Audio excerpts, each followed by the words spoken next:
고린도전서 우리 고린도후서 오늘은 이제 1장 말씀을 보겠습니다. 고린도후서 1장 1절에서 4절입니다. 말씀을 우리 교독합니다. 고린도후서 1장 1절에서 4절. 하나님의 뜻으로 말미암아 그리스도 예수의 사도된 바울과 형제 디모데는 고린도에 있는 하나님의 교회와 또 온 아가야에 있는 모든 성도에게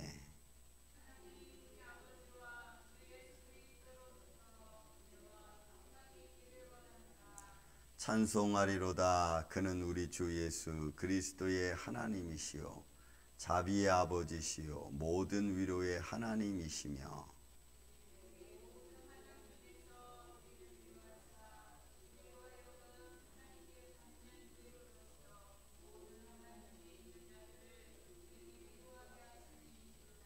아멘.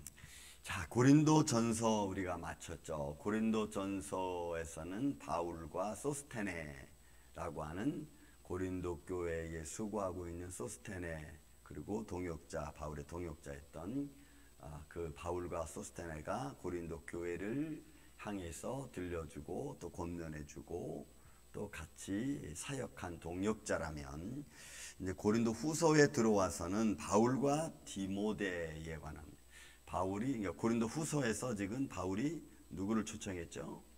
우리 16장에 보면은 디모데를 초청해서 고린도 교회의 현실적인 문제를 잘 성경적으로 그들을 가르치고 다스릴 수 있도록 고린도 교회에 바울이 디모데를 보내는 과정에서 우리가 끝을 내고 또 코이노니아 문안 인사로 끝을 맺습니다. 자, 이 고린도 후서에 들어와서는 이 고린도 후서도 역시 마찬가지로 이 고린도 교회를 향한 두 번째 편지로 이제 우리가 되어져 있는데, 아마 이 기록 장소는 바울이 이제는 아데네 에베소에 있다가 에베소에서 큰 환란을 당하죠. 그 에베소 아데미어라고 하는 큰 환란을 당하고 어려움을 겪다가, 그리고 이 바울과 그의 일행들이 그 에베소 지역을 떠나서 동쪽으로 올라와서 마케도냐 지역으로 가게 됩니다. 그리고 마케도냐 지역에 있었던 일로 말미암아 고린도께서 좀 적지 않은 또 소동이 일어납니다. 그래서 여러분 이제 나중에 또 나오겠지만 이 믿음의 사람들의 이 말들은 상당히 중요합니다. 왜냐하면 그것이 성령의 감동으로 우리가 되어졌다라고, 성령의 인도하심으로 되어졌다라고 생각하기보다는 네가 말했으니까 네가 빨리 지켜, 뭐 이런 식으로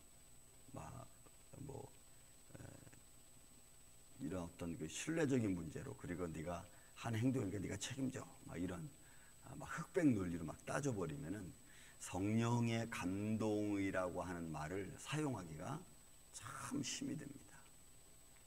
여러분 1 더하기 1은 2다라고 말할 때 그것을 성령의 감동으로 그것이 혹 4가 될 수도 있고 플러스 알파가 있을 수 있습니다 라고 말하는 것은 현실주의자들 앞에서는 이게 먹히지 않습니다. 그래서 성령의 감동이라는 말을 참 쓰기가 어렵고, 성령의 감동이라는 말을 증명하는 것도 쉽지 않습니다. 그래서 믿음의 사람들의 믿음의 대화는 또 현실주의에 해당하는 이성주의 사람들에게는 잘 먹히지 않는 단어 중에 하나가 이 성령의 감동이라고 하는 겁니다. 자, 이런 과정 속에서 고린도 교회가 지금 이제 어느 정도 문제가 좀 바울이 첫 번째 전한 문제로 조금 약간 좀 이렇게 좀 수습이 되는 것 같은 모습이 있고, 디모데가 거기 가서 또 수고하는 과정 속에, 자 이제 1장 들어와서, 자 하나님 뜻으로 말미암아 역시 바울은 또 똑같은, 내가 어떻게 해서 너에게 복음을 전하는지, 그리고 그 복음을 전하는 동기가 어떤 것인지를 먼저 이야기합니다.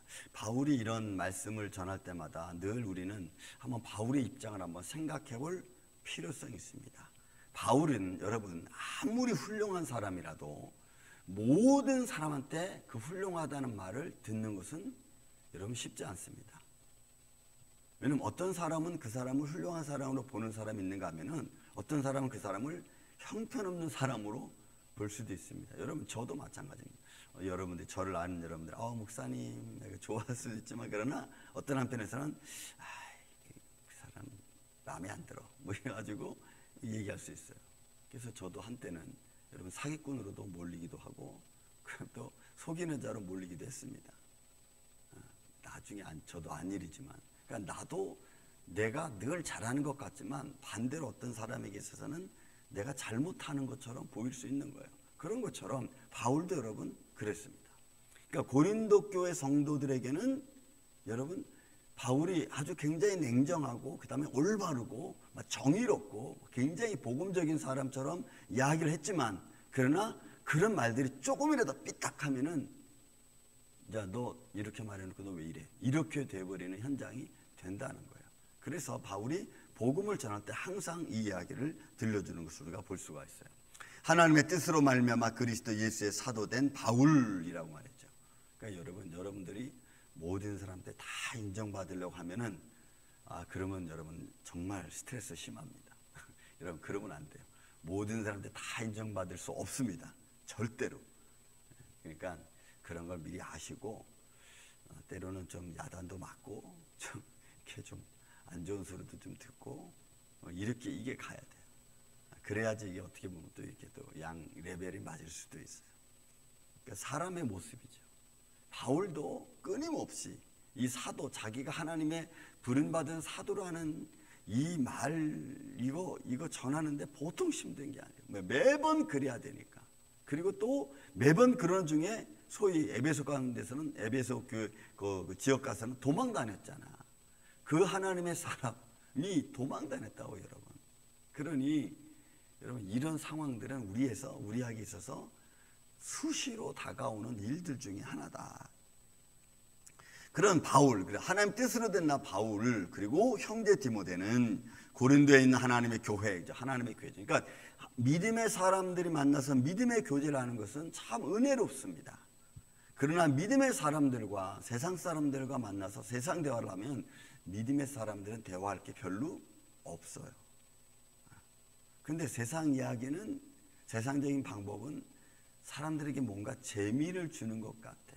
근데 여러분, 우리가 세상의 재미와 은혜의 재미를 좀 구분해서 여러분들이 은혜의 재미를 알면은 세상 재미는 정말 별것 아닙니다. 은혜의 여러분들의 재미를 알아요. 그래서 은혜의 기쁨을 알고 은혜의 재미를 알면은 거기에 대한 아주 정말 심도 있게 우리가 나아가는데, 그 은혜의 재미를 우리가 모르면 자꾸 세상적인 재미가 나를 유혹하고. 근데 바울은 지금 이제 은혜의 재미에 빠지고 복음의 재미에 빠진 거죠. 복음 전도하고 많은 영혼을 구원하고 많은 죄 가운데서 저들이 올바른 믿음의 길을 가고 생명의 길을 가기를 원하는 바울의 이런 믿음의 마음은 그 어떤 것도 죽음이랄지라도 그 막지 못하는 거예요. 그래서 여러분, 은혜의 재미와 말씀의 재미와 여러분들이 주님을 향한 그 믿음의 재미가 저는 여러분들의 있기를 전 주님의 이름으로 축원을 드립니다. 그들에게 하나님 말씀을 전하는 거죠. 그래서 하나님의 교회라고 하는 거예요. 여러분, 하나님의 교회는 이 당시에는 여러분 가정교회고 소수 스몰 그룹입니다. 그리고 믿음의 사람들과의 교제입니다.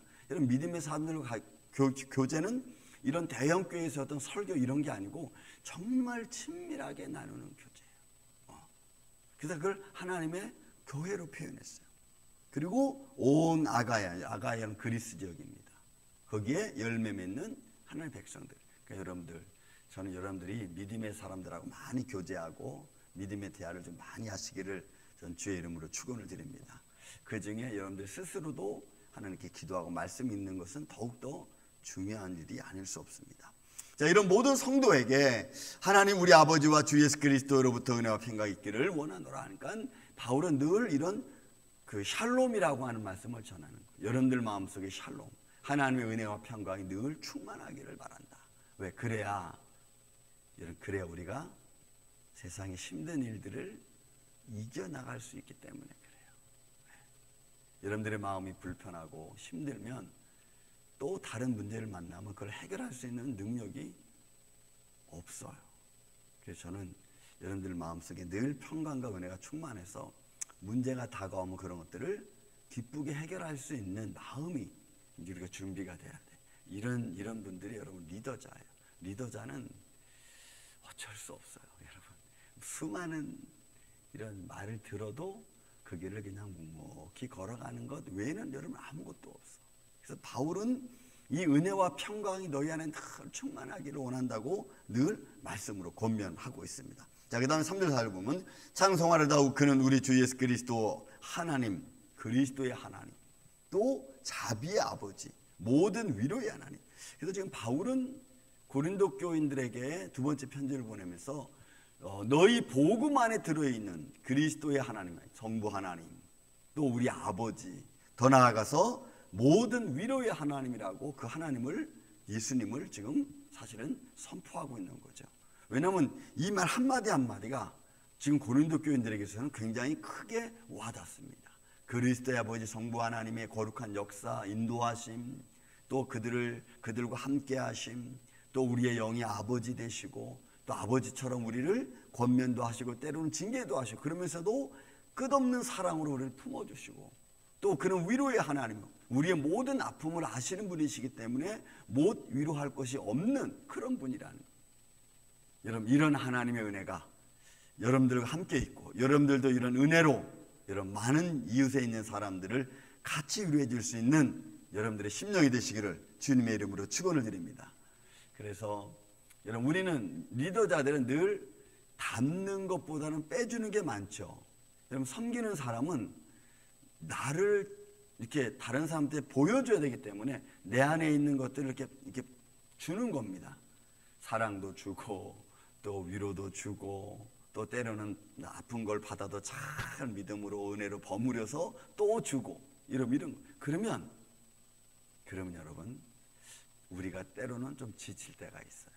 그죠? 여러분 계속해서 우리가 무한전 에너지가 나오는 것이 아니니까 육신을 가졌으니까. 그래서 이런 것들을 우리 여러분 충전해야 돼. 근데 이런 걸 충전하는 게 뭐냐? 여러분 때로는 어떤 얘기는 찬양이 또 충전이 되고 찬양으로 충전이 되고 또 어떤 일은 열심히 하나님께 간구하고 기도하는 그 기도의 힘이 또 우리 마음을 충전시켜주고 또 말씀 우리가 읽고 말씀을 깨달을 때 우리 마음이 충전되어져. 그래서 위로할 수 있는 또 힘이 생기는 거죠. 여러분 우리 예수님의 이름으로 늘 여러분들의 마음에 충전되시기를 예수님의 이름으로 축원을 드립니다. 충전돼서 어디서든 힘있고 담대하게 위로의 하나님 되신 하나님 우리가 충전이 돼서 또 새롭게 또 다른 에너지를 쏟아낼 수 있는 그런 믿음의 마음이.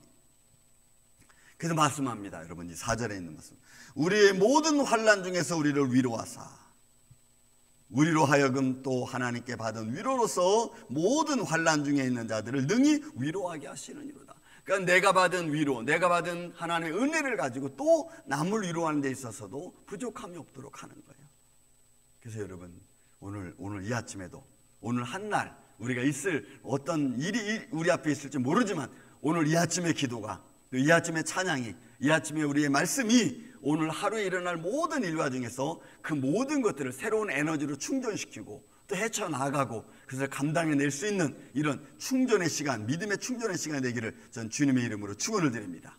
그래서 우리 마음의 위로가 충만해서 많은 사람들을 같이 위로해주고 같이 보다듬어주고 그러므로 해서 믿음의 리더자의 역할을 감당할 때에 여러분들의 가정이 평안히 깃들고 여러분들의 자손들이 여러분들의 아내와 여러분들의 주위에 있는 사람들이 여러분들 때문에 많은 위로를 받을 수 있는 복된 하루가 되는 이런 하루가 되시기를 예수님의 이름으로 축원을 드립니다. 사랑